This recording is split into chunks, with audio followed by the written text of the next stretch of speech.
Spoken word isn't just speaking words. This is a performance and a confession. It's a movement and a lesson. And unless we're repressing our internal mess, then I'm guessing maybe this is the kind of passion that needs to be expressed. And so rewrite, rehearse, remember, repeat. Take the audience on a journey. But make sure it's one they remember. Lots of twists, turns, and bumps in the road. You can speed up and you can slow down, but you got to do it with purpose.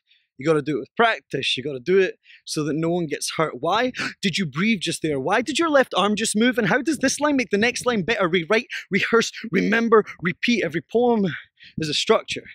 And it can take the artist days, weeks, or in my case, months to build. And if every poem is a house, then every nook and cranny you see, every scrap of wallpaper is there by design. The clocks are set to just the right time, the windows are exactly the right size, and the DVDs are alphabetized. Do you think the floor cleans itself? No! I hoovered. Look, I hope you're still with me on this metaphor. Look, what I'm trying to say is your heart is where the poem is, or poetry is where the heart is, or most artists spend more time cleaning up their verses than they do the dishes. So don't go thinking I just stumbled upon some magical cottage in the woods. I built it there, made sure it was just right and secured it with golden locks so I can make 3 bare references to a fairy tale when I talk. Rewrite, rehearse, remember, repeat. I spent 3 hours editing this poem today. 2 of which were spent staring at the notepad, coming to the firm conclusion that everything I've ever written is awful, because I'm not full of any poetic pedigree. I don't even have a literature degree, and I got my poetry education from YouTube. I know that's an embarrassing confession among the poetry elite, but where I'm from, people didn't exactly walk around quoting Keats, so I came to this through music, not English. Tom Waits and KRS, but I didn't realise I wanted to be a poet until the first time Koiza made me cry. I barely had time to dry my cheeks before he's linking me on to Gemini, who gave me a penny for my thoughts so rich I felt like I had to give him some change. He said, man, if you want to expand your range, you better go checking out Gil Scott-Heron, Maya Angelou, and Mike McGee, Kate Tempest, Sheehan, and Taylor Malley. And just when I thought I couldn't take any more, I heard Anis Mojgani comes knocking on the door.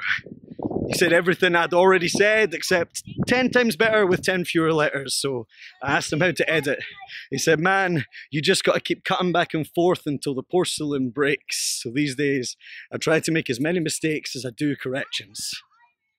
Rewrite, rehearse, remember, repeat. Tell me a story. And tell me it just the way I like it. Don't come at me with some Dear Diary bullshit and a rhyming couplet. Tell me something real and make me believe it. Do something to get me up out of my seat, but be warned, I am one hell of an apathetic listener. A true practitioner of guilty until proven inspiring, because retiring your poem is just another way of saying it's not working anymore.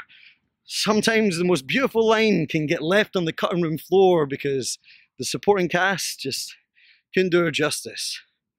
But you rewrite. You rehearse, you remember, you repeat.